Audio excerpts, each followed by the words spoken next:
是谁？谁偷袭了本侯？侯爷，府里头没有人偷袭你啊。侯夫人呢？叫她过来。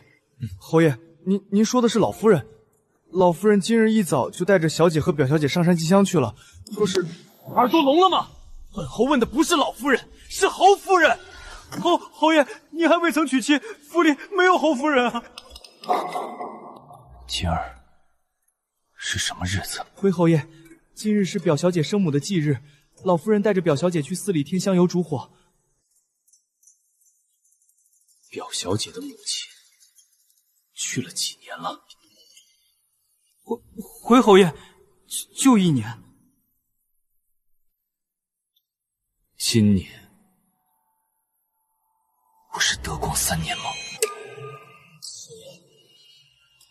年初宫里才改的年号，今年是德光元年。德光元年，他与沈金就是德光元年成的婚，怎么他睡了一觉，竟回到了3年前？德光元年，太子被废，定北侯府站错了队，拥狼王上位，险些满门覆灭。侯爷，还有一事，老夫人临走前交代，前2日靖南侯府下了帖子，老侯爷今日过整寿，老夫人身子抱恙上不了，让侯爷您备礼过去贺寿呢。就是在靖南侯府的寿宴上，他被小丫鬟撞脏了衣裳，去更衣室撞进了沈金所在的厢房，被一众女眷撞个正着，孤男寡女衣衫不整，独处一室，说不清道不明。他不得不娶了沈景为妻，3年相敬如宾，一纸和离书，到头来落得这般下场。沈景不过是为了嫁高门才设下这等算计，这一回本侯倒要看看，没有本侯你还怎么算计？去备份贺礼，找个可靠的人送到靖南侯府，若有人问起，就说老夫人身体抱恙，本侯送她上山静养去了。那侯爷您不亲去？本侯不去。德光元年，这一回一切都会不同。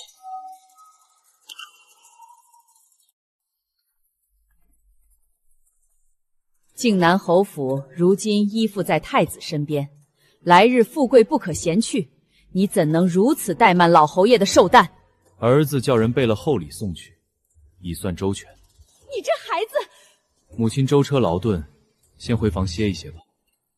哼，懒得再多说一句。表妹，山上可曾用过膳？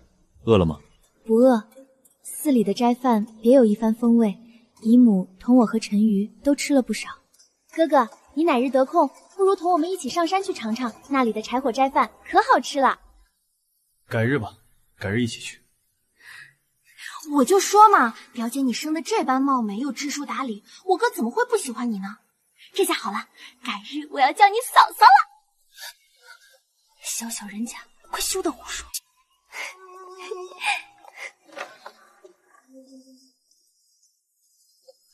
侯爷，人回来了。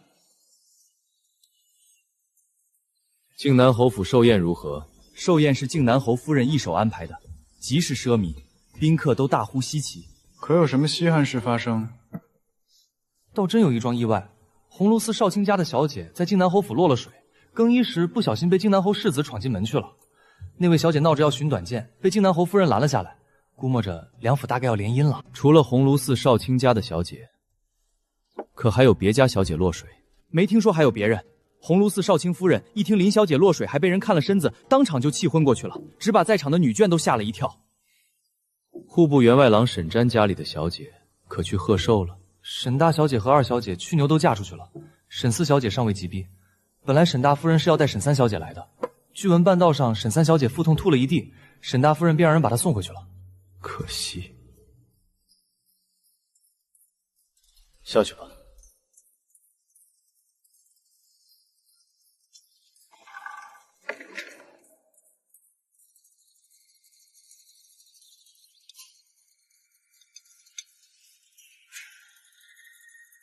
小姐，药喝了，好些了没有？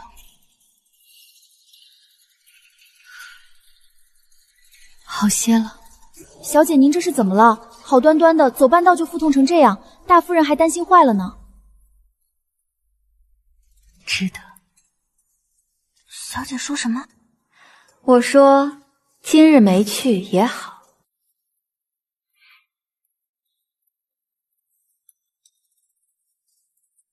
一口番红花换一场无望的婚姻，值得。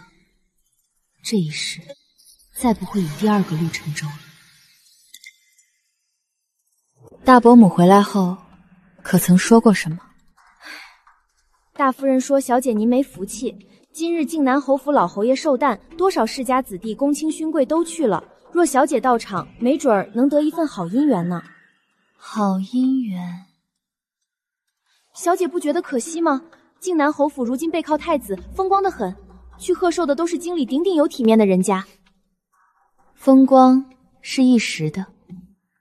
大伯母就没说起靖南侯府寿宴上发生了什么稀罕事，可有人落水？哎呀，小姐你真是神了！怎么猜到寿宴上有人落水的？大夫人回府的时候就在老夫人跟前直咂舌，说是有个什么少卿家的小姐为了嫁入高门，不惜自个儿跳入水中，拿自己的清白做赌，结果还真让她赌成了，真就定下了与靖南侯世子的婚约。与靖南侯世子定下婚约，她不是冲着定北侯去的吗？可不是，大夫人还直夸那小姐厉害呢。原本那小姐是想高攀定南侯的，哪知定北侯府老夫人身子不适，一大早就由定北侯护送着上山静养去了。那位小姐听定北侯不来，当即就让人把靖南侯世子哭来了。原来如此，他没去靖南侯府，他也没去靖南侯府，林家小姐转而算计了靖南侯世子。这一世，事情已经变了。沉舟，你如今加冠礼也过了，婚事是该提上日程了。婉柔那孩子，你瞧着。儿子正有此意，劳烦母亲替儿子去信扬州柳家，向表妹刘婉柔提亲。好，好，我就知道你迟早能想通。婉柔那孩子性情好，模样也好，和咱们家陈瑜又亲厚，往后过门了，家里定然和和睦睦的。信尽快送出去，婚期定在6月底。好，这就让人去办。我就知道婉柔住进府来这1年没白住。侯爷，这消息只怕很快就要传开了，届时经理那些等着给侯爷说亲的人家，传开了才好。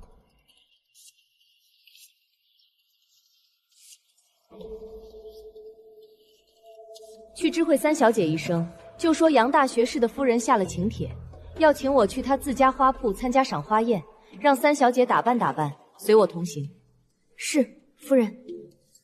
林家那丫头跳个荷花池就嫁进了靖南侯府，金儿这孩子性子太软，也不知这回能不能争气。小姐，大夫人让您打扮打扮，随她去杨大学士夫人的赏花宴。知道了，备衣裳吧。小姐答应了。去便去，有何不可？陆沉舟已与刘婉柔定亲，他再无后顾之忧，出门去又有何妨？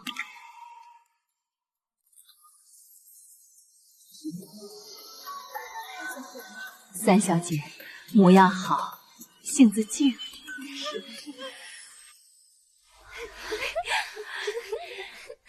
伯母，我去那边走走。世间好女何其多，偏偏我遇见的是林氏。世间攀权富贵的女子何止林氏一家，贤弟也莫要生气，大不了婚后找个由头休妻便是了，总不能入了人家的局，还得如人家的意。休妻哪里那么容易有？她即使能设计嫁入侯府，胭脂梅留了后手，倘或哪日再中计，让她生下一儿半女，便是想休妻都休不成。最好的打算也不过是在那两房美妾罢了。唉，比不得侯爷你啊，娶了意中人不说，据闻嫂夫人还是个大美人。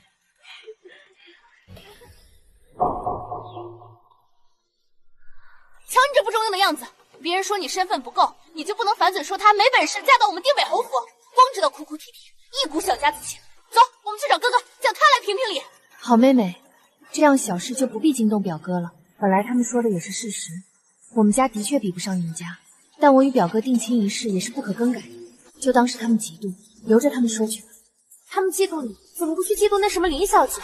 要我说，林小姐才是不要脸，上赶着设计嫁到靖南侯府。哎，你说这些小门小户的女儿都是怎么想的？一个两个当自己是天仙不成，都想往高处嫁。刚才你没听到那沈夫人说什么？区区从五品员外郎家的女儿，也敢做梦拿去配人家平西侯府的老老爷，给人家当继室？我呸！不知好歹。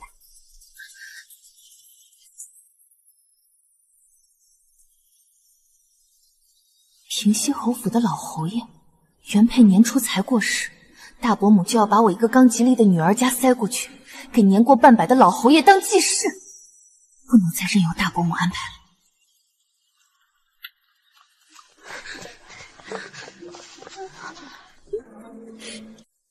哥，你快替我们评评理！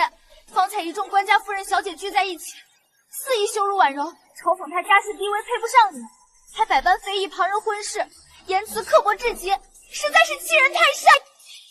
我知道你们受委屈了，不过都是些无关紧要的闲言碎语，不必放在心上，更不必为此动气。哥哥，你怎么不生气啊？你听他们把表姐的一无是处的，好像他们不嫁我们定北侯府，我们定北侯府就吃了大亏一样。我还听说前次靖南侯大寿，那林什么小姐想要设计嫁的是哥哥你，因为哥哥你没去，她才又诓骗了靖南侯世子。住嘴！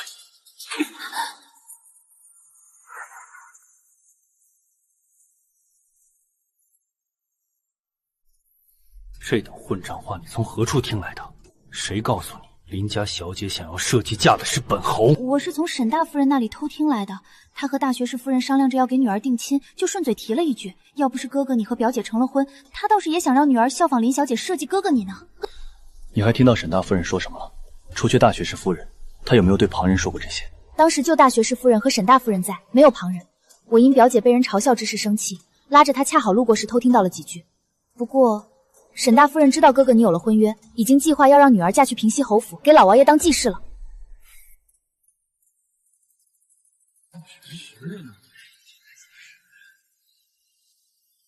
带陈玉回女眷那边去，好生看顾着她，莫再与人生口舌是非。是。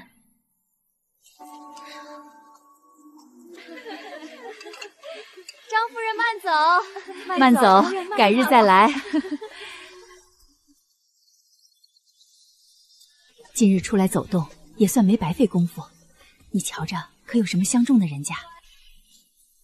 劳大伯母费心了，金儿还小，婚事不急。不急？你都及笄了，哪里不急？你瞧那些人家的姑娘，哪个不是早早就定下来了？什么？谁上门来了？来人说是已故户部薛侍郎的公子薛怀春，说是来提亲的。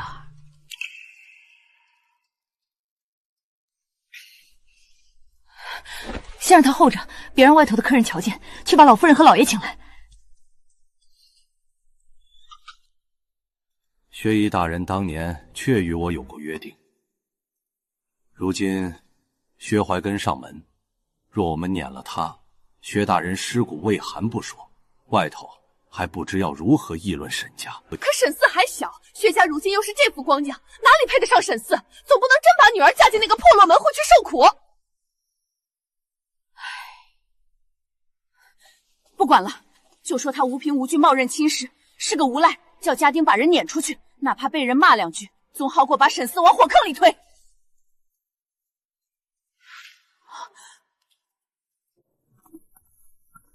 大伯母莫要心忧，我愿意替四妹妹嫁去薛家。金儿，你这孩子，你可想清楚了？祖母，金儿想清楚了。你说什么？你要替沈四嫁去薛家？薛家那般光景，你确定？大伯父、大伯母，薛怀坑秉承父职，为人正直，家境虽落魄，人品却不差。金儿父母双亡，全靠大伯父、大伯母养育至今，这份恩情，金儿无以为报。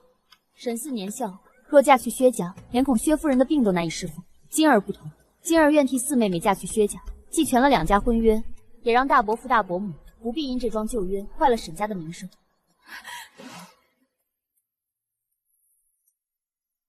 金儿，你当真想清楚了？想清楚了。既是如此，金儿父母不在，婚嫁之事须有名分。我做主，将金儿过继到你大伯母名下，往后嫁妆，除却你父母留下的产业，我和你大伯母再给你添一份。多谢大伯父。今日沈家双喜临门，一喜沈四小姐行吉经礼，二喜我沈家的女儿沈金与薛侍郎之子薛怀村今日定下婚约，6月底完婚。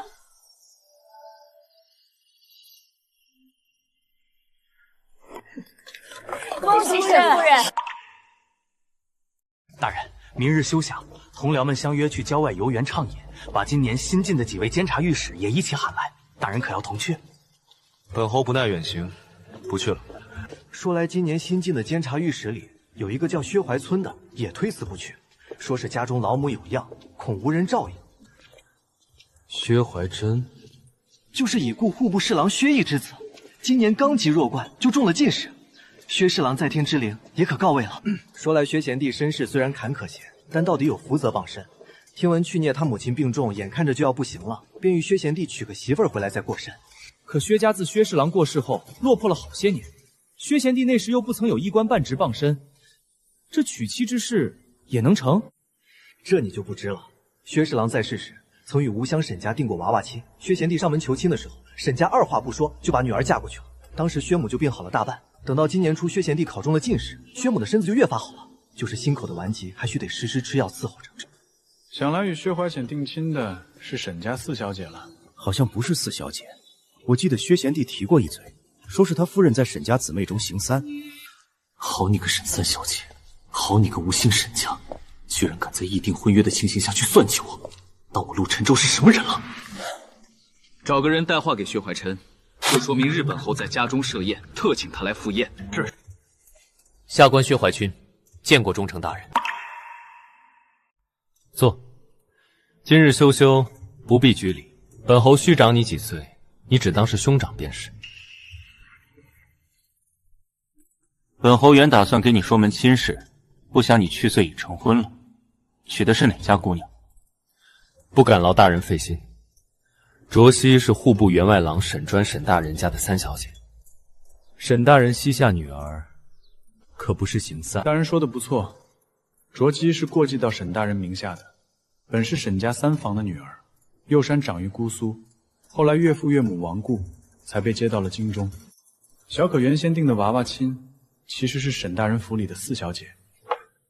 原来如此。那沈三小姐想来是心里不大情愿的吧？大人误会了，是卓宁自己请求替嫁的。薛贤弟说话倒是客气。大人，此事并非下官为顾全颜面而言，实是卓姬原话，不怕大人笑话，逼某自夸。卓姬虽是女子，然而行止见识皆出于我之上。婚嫁当日便对比某言明，她不是与我定下娃娃亲的沈四小姐，而是过继给沈大夫人的沈三小姐。斋说，若按薛沈两家的约定，原不该以她替嫁。他们沈家向来兄弟一体，姐妹一心。他父母双亡之后，是沈大人收养了他，于他有再造父母之恩。沈四小姐虽已及鼻，但年纪尚小，在家中颇多疼宠。若将沈四小姐嫁入薛家，只恐她照应自己都不周全，更遑论是照应家中老母了。是以为全薛沈两家婚约，亦为报答沈大人和大夫人的养育之恩，卓熙便自愿替嫁到了薛家。这般有勇有谋、忠义两全的女子，能娶她为妻，是毕某三生之幸。替嫁，她当真是自愿的。忠诚大人都同你说了些什么？不过是闲话家常，还问起了我的婚事。家常。定国公府眼下可谈婚嫁的只有陆小姐，她问你婚事，想必是要给妹妹相看郎婿。夫人多虑了，没什么要紧事。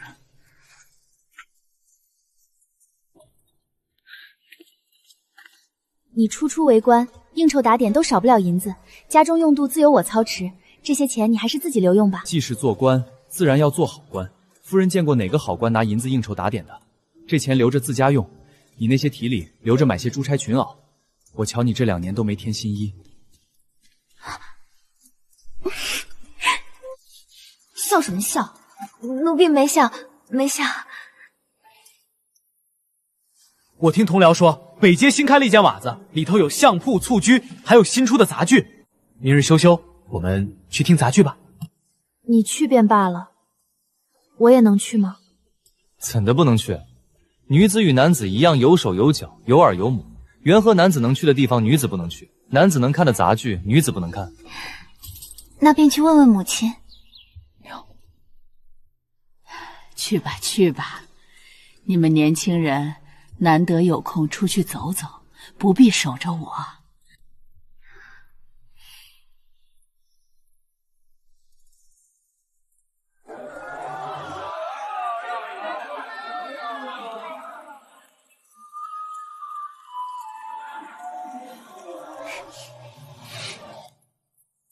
出门在外，不必多礼，叫我陆兄便是。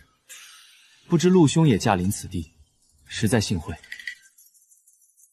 这一位如何称呼？这是我家中小堂弟。不知你这堂弟姓甚名谁，家住何？可曾读书？可曾应举？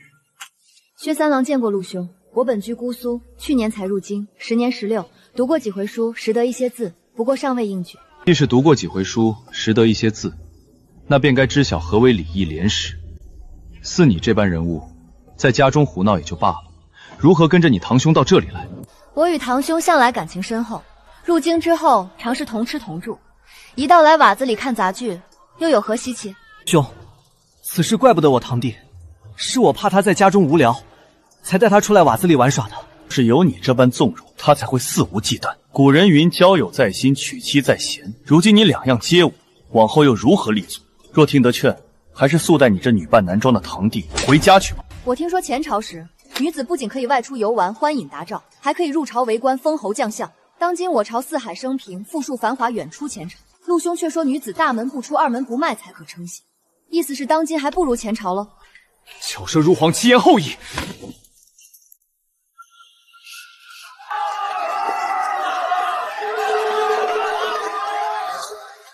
好你个沈杰，这般大胆，行事出格有伤风化不说，还敢在大庭广众之下勾搭我，他到底知不知道羞耻二字如何书写？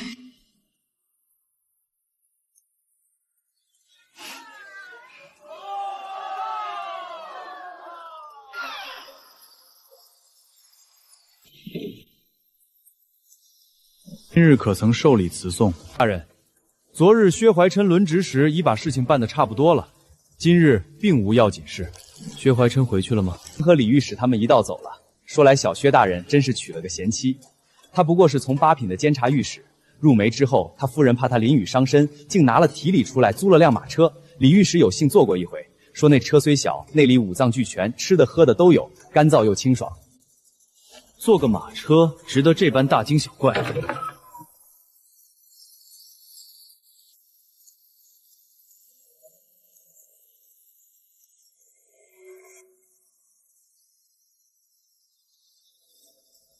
近来有谁动过这马车里的东西吗？侯爷，这辆马车是给侯爷专用的。老夫人和侯夫人要出门，府里自有八宝车和青轴车，没人动过侯爷的车。我本以为这些都是管家安排准备的，原来是沈静。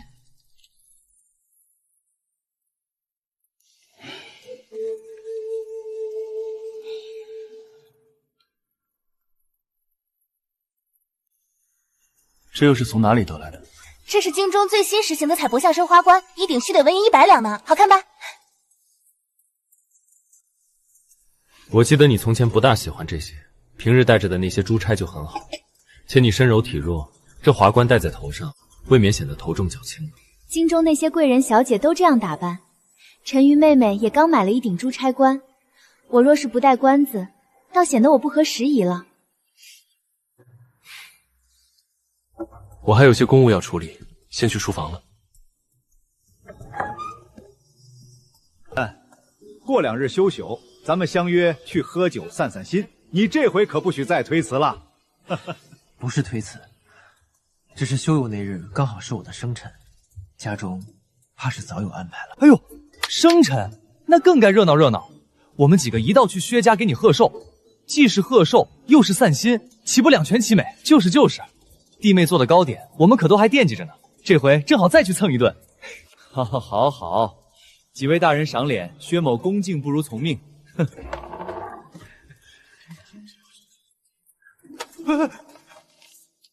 他们几个在说什么？明日是小薛大人的生辰，李御史他们说要去薛家给小薛大人庆贺呢。这等事，怎的没人叫上本侯？大人身份何等尊贵，怎能叫大人去给下属们贺寿？李御史他们也就是借个由头，趁休吾日出去玩闹一回罢了。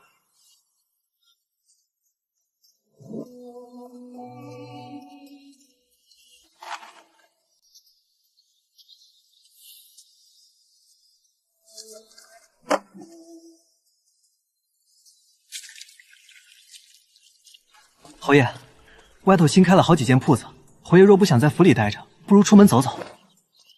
备车。这套包起来。好嘞。这2匹一并放到车上。好，这些是送给谁的？去郊外民巷。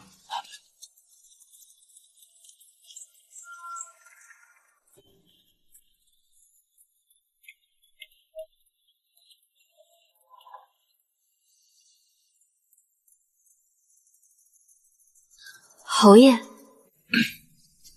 敢问姑娘，这里可是薛御史家？我家侯爷与薛御史甚是相熟，途经此地，前来拜访薛御史。听闻今日是薛怀春的生辰，御史台的大人们都来给他庆贺。本侯若是不知便也罢，即使知道了，就随大家一道送份礼。怀金，忠诚大人来了。下官不知大人会来，竟先吃上了，还请大人稍后。下官去重新置办一桌。不必，顺脚来坐坐，你们自便。这院子是你的主意？都是卓妻打理的，卑职不过出把子力气。定北侯府后院那块空地，那些花架菜球，原来是他的习惯。大人，卓妻做的清风饭，请将就用些。此物良意沁骨，只恐大人吃不消。厨下还有一盏蜜馥苏奈花，妾去取来给大人享用。本侯没那么娇贵，几位大人能吃的，本侯自然也。既然大人不嫌弃，还是让妾来盛。这清风饭越到底下越清凉可口。弟妹，这饭里可是加了烙姜，我怎么吃着有股乳香味儿？正是。我不吃丽江之事，从来只有母亲和幼妹知晓。沈经，她是如何知道的？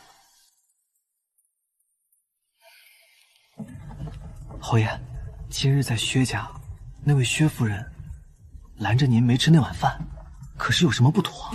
你可知本侯不吃料浆的事，府里有几个人知晓？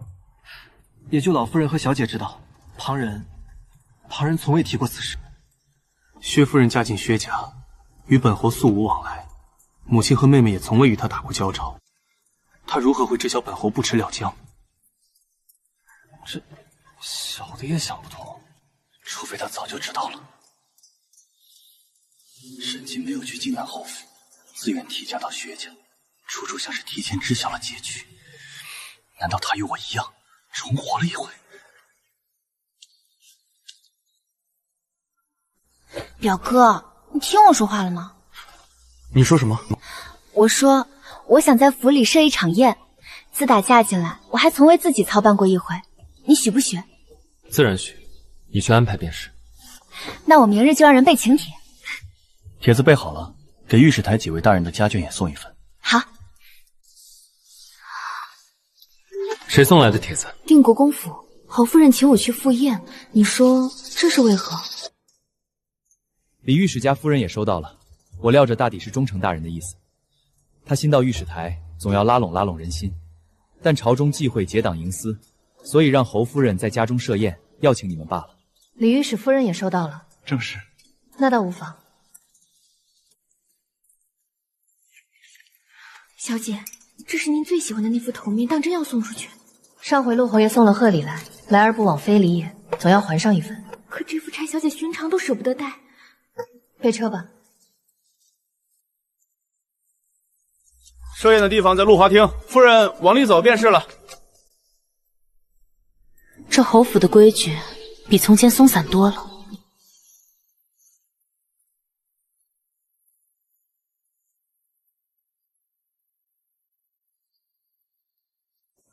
无需引路，熟门熟路，这府里的一切他了如指掌。沈经果真与我一样重生而来。今日来的那几位夫人可真热情，你瞧这些首饰，一件比一件好看。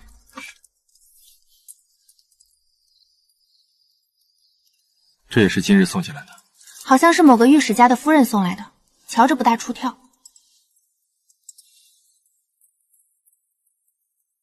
这副头面你留着戴。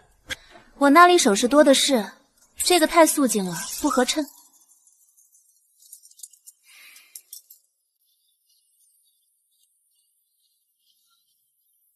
几位大人，下官想给内妻置办一副簪钗头面，只是不知哪家铺子的成色好，想请大人们指点一试。买首饰这等事儿，你得去问忠诚大人。忠诚大人出身侯府，什么样的好玩意儿没见过？至于我等，实在说不出门道来。这等私事，哪好意思去劳烦大人？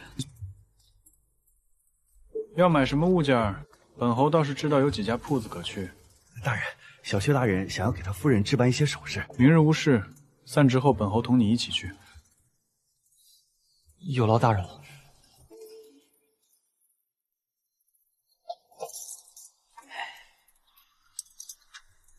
这位爷，咱们家铺子可是京里头1等的首饰铺，您愁了这么一会儿，就没个中意的？这人该不会是没带足银两吧？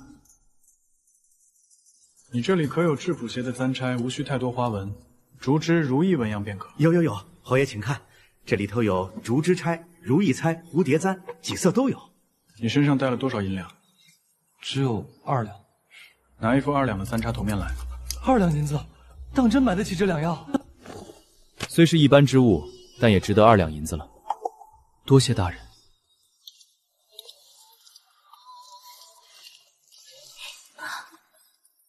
快打开看看，瞧我给你带什么来了。你从哪里得来的？我用2两银子买的。你之前陪嫁来的那副头髯不是送出去了吗？我就攒钱给你另制了一副。当真是2两银子买来的？你的薪俸都给我补贴家用了，缘何还能拿出这么多银子？当真是我买的，不是别人送的。多出的银子是我替人抄书攒下的，我怕买不好，还找了忠诚大人帮我长眼。忠诚大人说这副头面虽是一般，但也值得2两银子。忠诚大人说只值2两，他是在金银堆里泡大的，这般上等的成色，还说一般。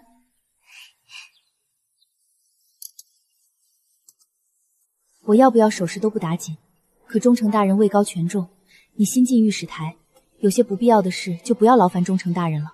还有，往后只管做好你自己的差事，千万别胡乱轻语别人什么。是，夫人说的我都记得呢，绝技不会做那些不该做的事的。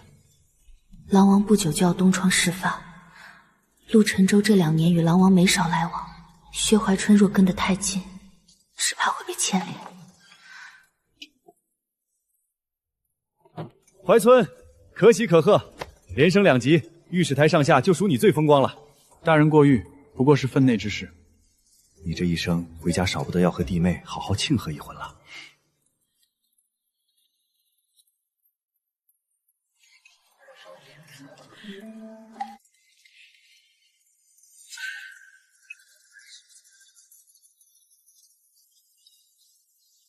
小姐，您怎么挑这个位置？离热闹处这般远。清静些的好。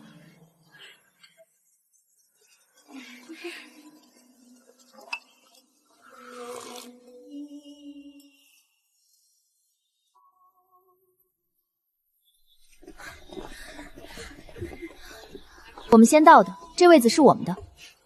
你先到又如何？我要坐，谁敢拦着？妹妹，这里是宫中，别闹了，换个位置坐也是一样的。你都做了侯夫人，还是这般没用。方才他们几个联起手来欺负我，你不说帮我骂回去，反而灭自己人的威风，真给我们定国公府丢脸。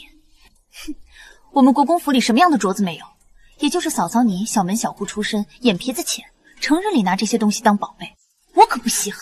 这边这么多位子，坐哪里不是坐呢？妹妹就别争那个嫌弃了，等回府我给你买副镯子赔不是，行不行？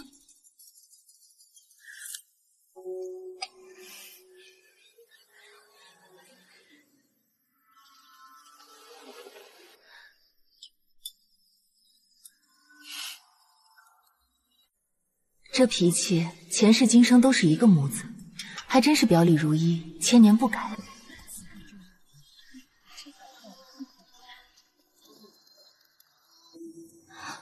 那是淑贵妃宫里的人。侯夫人，陆小姐这是要去哪儿？你且管好你自己的事吧。定北侯府的小姐要去哪儿，也是你能过问的。此处是深宫内院，夜色又暗，陆小姐这般小的年纪，随意在宫中行走，若是犯了宫规，也无碍吗？我家妹妹自小常来宫中宴饮，岂会不知道规矩？这位夫人，此事不劳你费心了，你还是专心用膳吧。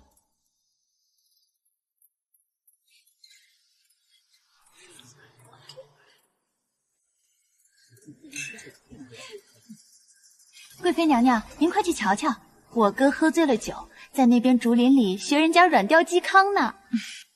你哥哥不胜酒力，你不说找人伺候他去休息，偏要带我们去看他的笑话，该打。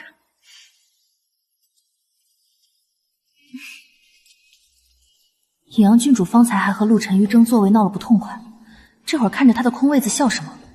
舒贵妃宫中的女官把陆晨瑜叫走，野阳郡主又叫上舒贵妃去竹林，其中必有诈。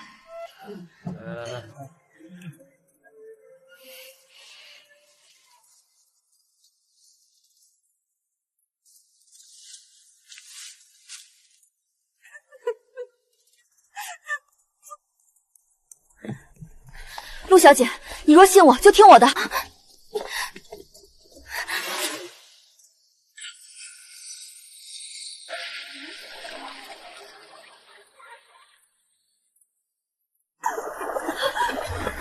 陆小姐，妾身沈氏，乃侍御史薛怀聪家女眷，今日与陆小姐一见如故，相约到池畔赏花。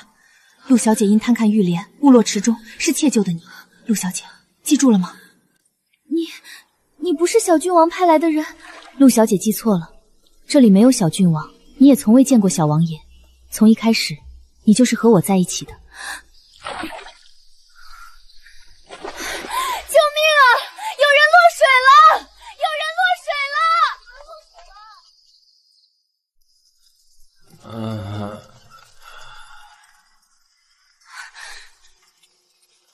祖母，有人掉荷花池里去了。今日是大喜的日子，可不能闹出人命官司，快去救人！是。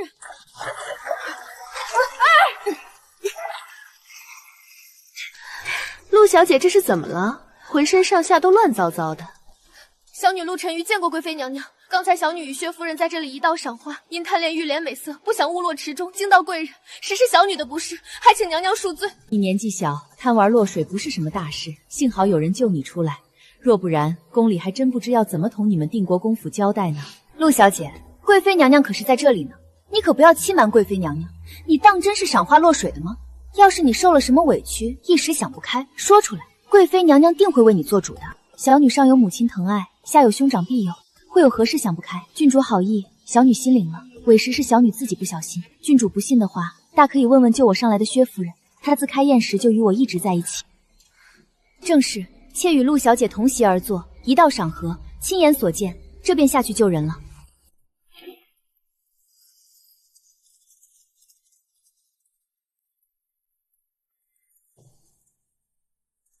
我在宫里换了衣服，回去之后若是我娘问起来，我要怎么说呢？还要说是赏花落了水吗？那是对外的说法，对内不能这么说。那该怎么说？回去之后，切记除了陆侯爷，不要告诉任何人真相。陆侯爷是御史中丞，他会帮你想法子解决后顾之忧。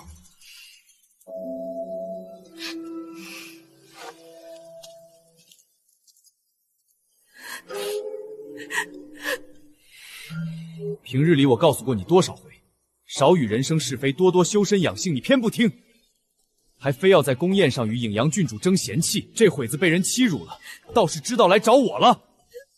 哥哥，我也不知道他们会设这样的局，我还未曾许配人家，就被……那位薛夫人还跟你说什么了？她只让我回府来找哥哥你说清真相，说哥哥你会帮我解决后顾之忧，别的就没说什么了。前世，陈瑜与沈坚多有家遇，没想到沈坚不计前嫌，还愿对陈瑜伸出援手。起来回去洗一洗，早些休息。今日的事你知我知，万不可再让旁人知晓了。你落水时，婉柔在哪里？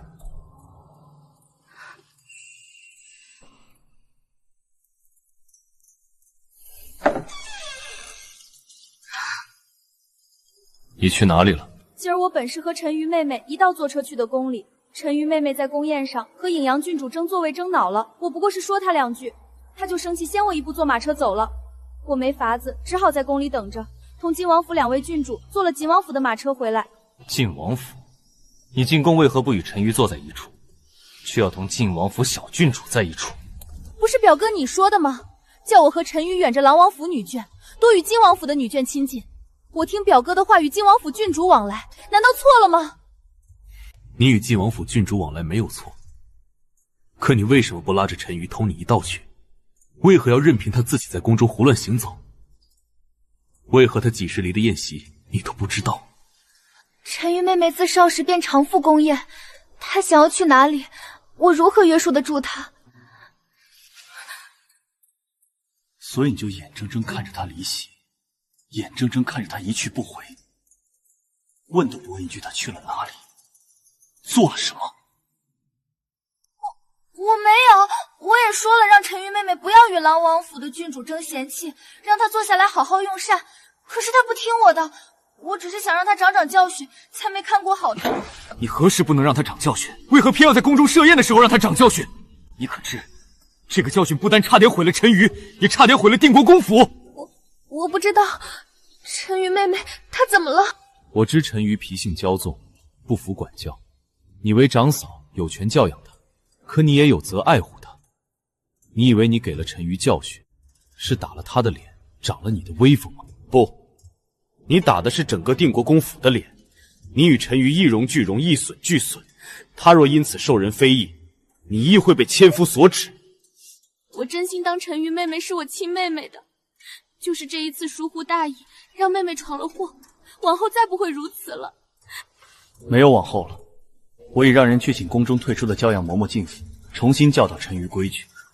从明日开始到陈瑜出嫁，她都不会再与你一道出门了。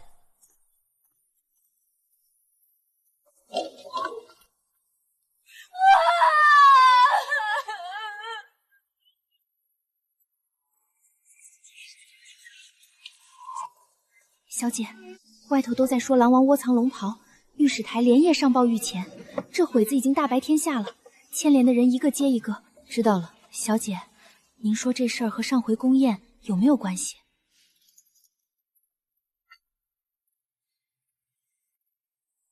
要下雨了，我出门买药，你好生在家照应母亲。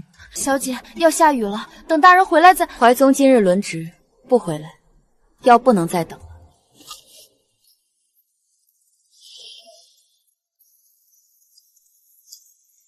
哎呦，那不是薛御史的夫人吗？告诉他，侯夫人诚心相谢，请他上车叙话。薛夫人，我家侯夫人说，上次您救了我家小姐，她还没来及同您道谢，可巧今日遇上，又邀您上车一叙呢。小哥多礼了，救人不过举手之劳，沈金不敢叨扰侯夫人行程。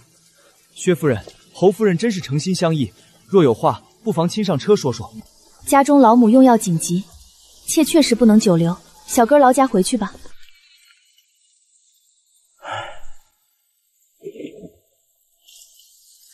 侯爷，薛夫人躲避了，没有上车。她定是识破本侯身份，方才故意躲避。驾马追上去。是。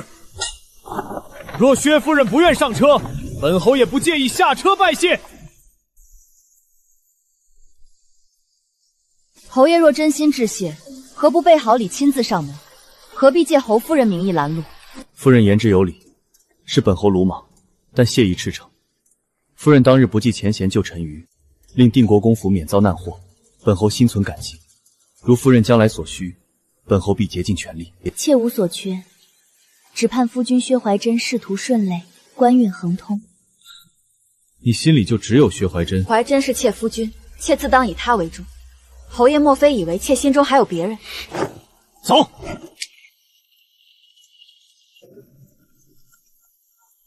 侯爷还有事未了，吩咐我们先送夫人回去。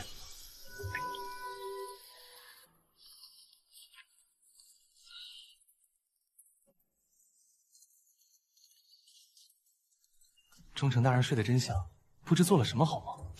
哈哈，这么沉，真羡慕。多谢各位，今日辛苦了。昨夜有五新词送进来，无事。大人是否因昨夜雨中湿寒？这里有内子给我备的姜片，您泡水喝几回，自可养身。若非神经死活不与我同乘一车，我何至自称落汤鸡？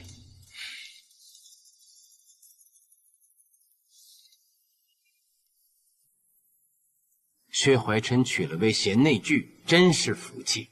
年少得官，家有良妻，真羡煞人。当值期间，你们在这闲语废谈，还不抓紧查看律例，抄律典！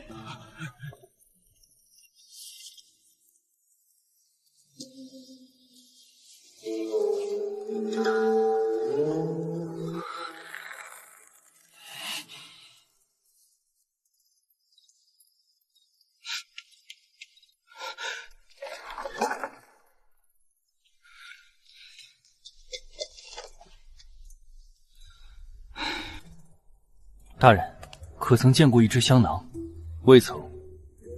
昨夜还在，莫非压桌下了？怎么，你还要搜本侯的身？啊，这什么这？还不快回去！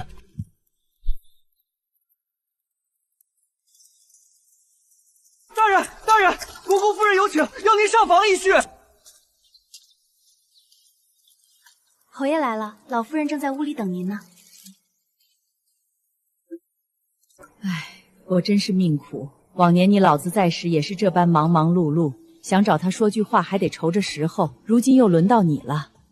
母亲，何必如此说？若是儿子近来忙于俗事，疏于探望，我叫婉柔陪您到别院去散散心，如何？我哪有功夫玩乐散心哟？儿啊，你现在有出息了，又升了官，可你怎么不知道提拔提拔自己人？你瞧瞧婉柔，她母亲去得早，只有一个父亲可以依靠，本以为嫁给了你，多少能帮衬一些柳家，不得到现在你姨丈都还只是这个六品的通判。这便也罢了，你舅父可是从小看着你长大的，我们吴家本就生了我和你姨母、舅父3个孩儿，如今你姨母没了，只剩舅父与你血脉最亲，你怎么连他都不帮一帮呢？可是婉柔和舅父他们又到母亲你面前说什么了？母亲，舅父一家什么情象你不是不知道。舅父年逾50，连个举人都不曾中过，膝下2个儿子，大儿子好赌，二儿子好色，都不是读书识字的料。母亲叫我如何帮衬他们？至于仪仗，朝中规矩，若无特例，文官3年一续，武职5年一续。仪仗刚任通判不到3年，叫儿子怎么帮他？那你也说了有特例，就循着特例帮一帮嘛。我不管，你姨丈一家可以放一放，但你舅父一家咱们必须扶一把。说到底，振兴吴家靠的是有人撑腰，你得想法子给2个表弟谋个官差。舅父的事，儿子回去会好好思考的。那你好好想想，这事千万别忘，你舅父那边正等着你的回话呢。母亲放心，儿子必记在心。对了，婉柔进门1年多了，怎么身上还无动静？朝里的事事重要，家事亦不容忽视，早点为定国公开枝散叶，让我也好享一天伦之乐才是。母亲吩咐，儿子谨记。母亲也早些歇息。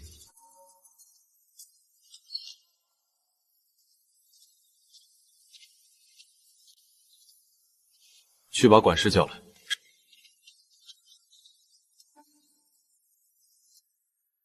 今日是谁到府上来了？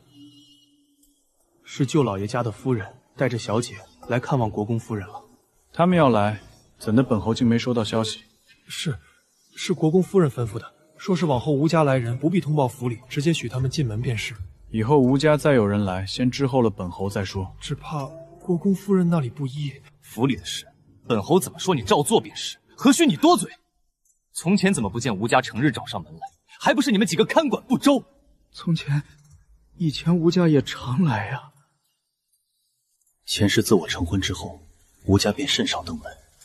我原以为是吴家人收敛了，如今看来，原来是沈金替我挡在前头。怪到那几年，母亲总是骂他忘恩负义、狼心狗屁。侯爷说什么？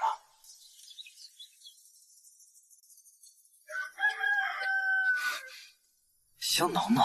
之前还挂在腰间的，怎么就是找不到呢？夫人，我那个香囊找不到了。香囊？那个呀，不过是盛糕点用的，料子也便宜，上面没有绣上我的名字，丢了便丢了，即便旁人拾去，也无从溯源，掀不起半点风波。不不必忧心，你连日衙署差事劳顿，切莫为一件小物扰了心神，安心处置公务便是。怀慧，这些日子在御史园差事辛苦吗？不算辛苦，只是上峰脾气有些琢磨不定。忠诚大人对你怎么样了？他近日为难你了？他没怎么为难我，就是做事古怪罢了。昨天听说李御史他们聚在一起说笑，忠诚大人就大发雷霆，竟让他们抄绿点。我幸亏轮时早点回家，不然也可能被罚。忠诚大人的脾气确实有点怪，不过只要不招惹他，他也不会找麻烦。若无公事，你远着忠诚大人一些就是了。我本就无心朝堂钻进，从无封侯拜相的野心，只求做个闲散安稳京官，家中老母安康，你我三餐温饱，阖家岁岁安稳，便足矣。得安宁便好。其实我也不擅长和上峰打交道，夫人说的对，有时候还是远远躲着点好。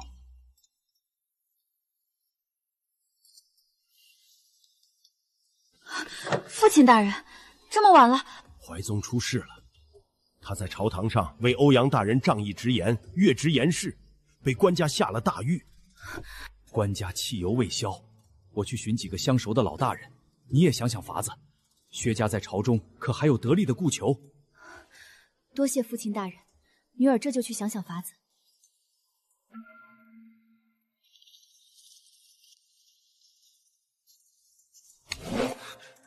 你可知若要击登文谷，是先停币30。还请侯爷将鼓槌还给妾身。倘若朝中无人为怀坤伸冤，妾身哪怕是敲破登文谷，也要上殿见官家。你曾救过陈玉一命，今日就当本侯还你一份人情，帮你去见一见薛怀村。妾身多谢侯爷搭救之恩。想不到下官居然能在这里见到忠诚大人，实在是下官三生有幸。今日清晨，你夫人一人立在殿外雪中，想要敲登文谷为你伸冤，是本侯赶上前将她拦住的。登文谷，他要去敲登文谷，举棋如此，夫复何求？夫复何求？不知侯爷可否借给下官一份笔墨？下官想请侯爷为卓妻带一封书信。来时未曾备下纸笔，你有话但说无妨，本侯必会一字不漏告诉尊夫人。吴妻沈氏自嫁我以来，恰似鸳鸯，双飞并系，两得之美，恩爱极重。今我入狱，家中老母尚有足亲赡养，吴妻韶华之龄，若因我之故耽误青春，我心难安。故欲许吴妻沈氏再嫁良人，富贵得高，如鱼得水，任自播应。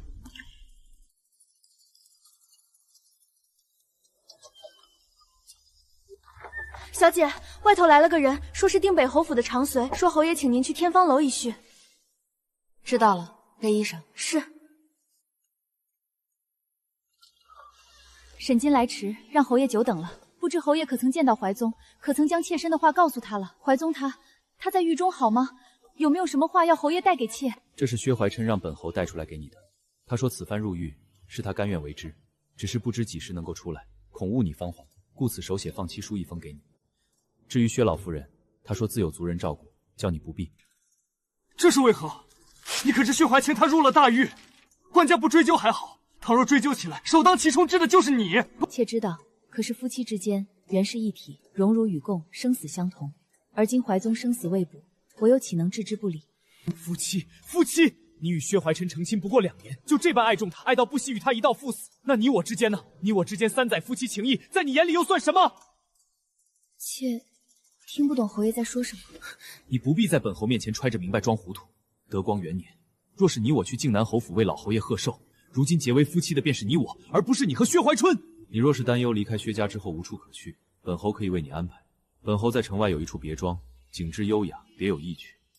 本侯料想你应该会喜欢。侯爷昨日肯伸出援手，为妾去狱中见怀琛一面，妾感激不尽。侯爷若想妾报答，妾哪怕结草衔环，也会报答侯爷恩情。但若侯爷欲要妾与怀琛和离，充作侯爷外属，还请恕沈金万难从命。你要本侯怎么做才会离开薛怀君？要怎么做，你我2人才能回到当初？侯爷错了，你我2人自靖南侯府寿宴那日起，就回不到当初了。人间世事便如棋局，一子落则满兵多，一子错满盘皆落锁。下棋无悔，人生亦如是。侯爷方才说的话，妾只当从未听过，往后还请侯爷慎言。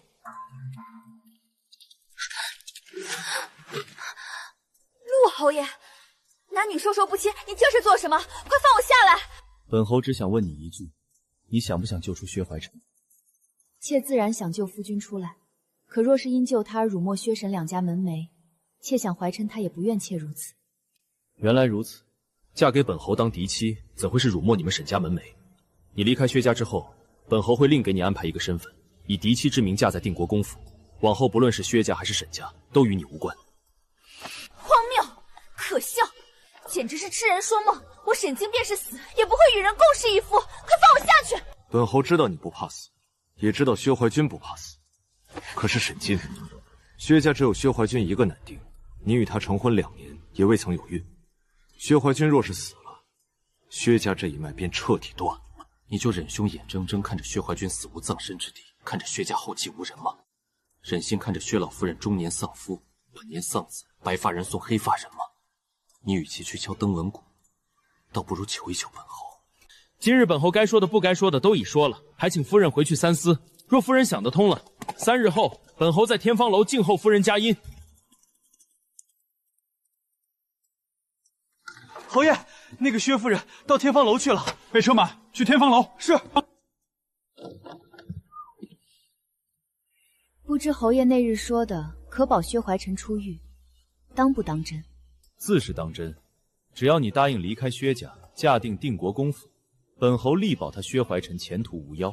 既是如此，只要我见到薛怀宗出狱，我就答应侯爷立刻离开薛家，嫁在定国公府。好，一言为定。在此之前，妾还是薛怀聪的妻子，是薛家媳妇。往后若无薛怀聪出狱的消息，还请侯爷不要再与妾相见了。本侯知道了，去狱前把折子递上去。是。小姐，定北侯府的长随来了，说姑爷已经赦免出狱，请您即刻赴约。小姐这样装扮可真是好看。我今日回沈家省亲，或许要过些时日才能回来。倘若大人先我回来了，你告诉他不必去寻我。我生是薛家人，死也是薛家的鬼。夫人已经到别院了，还请夫人下马车吧。这里头是我重新找了匠人，仿着江南中原样式打造的。你少时寄于苏州，这么多年未曾回去，想必对江南思念得很。有了这个园子，往后你便可寄托相思了。侯爷有心了。你素来喜爱侍弄花草，这一处是我单独为你留的。你想种什么，想栽什么，尽管栽种便是。那边的腊梅也是你往昔里喜欢的，我特意使人从梅园那边移植过来。再过几年，待我们有了孩子，还可以把后院扩一扩，弄个马场。侯爷，妾前后为薛家忙碌这么久了，委实有些累了，想在此处歇一歇，安稳睡一回。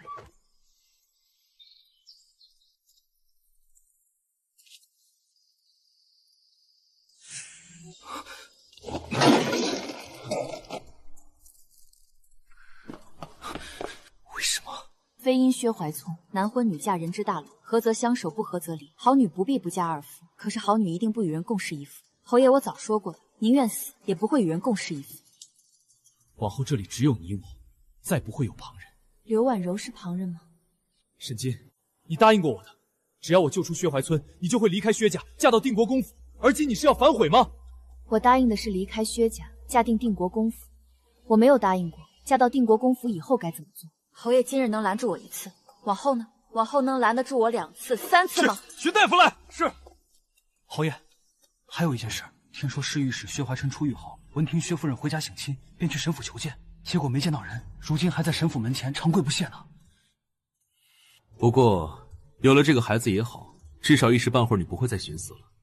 无论如何，你都要把这个孩子生下来，不是吗？陆晨舟，侯爷，那位姑娘的伤，老夫已经看过了，刺破了层皮，好在未曾伤及筋骨。只是那位姑娘已经有了2个月的身孕，于用药上还得需细细斟酌。你不用这般害怕，本侯再怎么心狠手辣，也不会对一个胎儿下手。或许薛夫人也可以让他认本侯做父。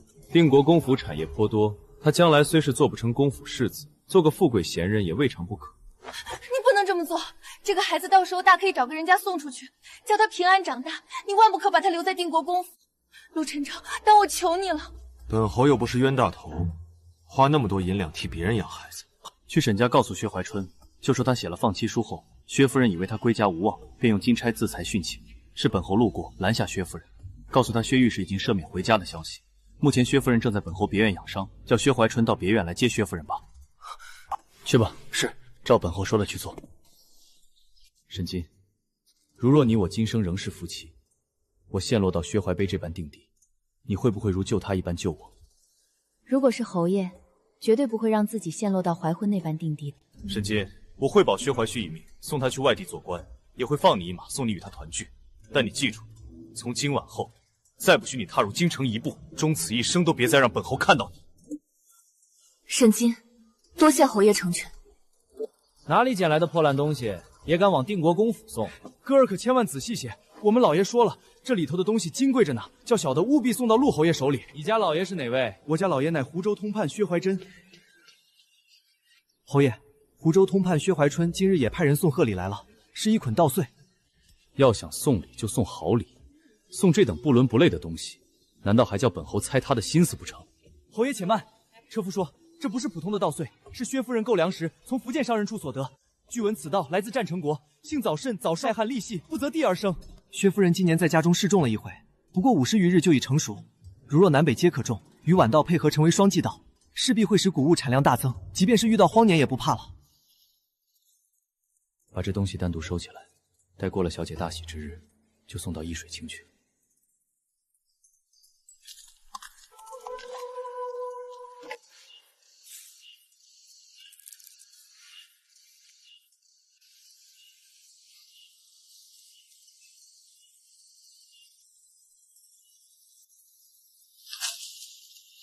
送往湖州。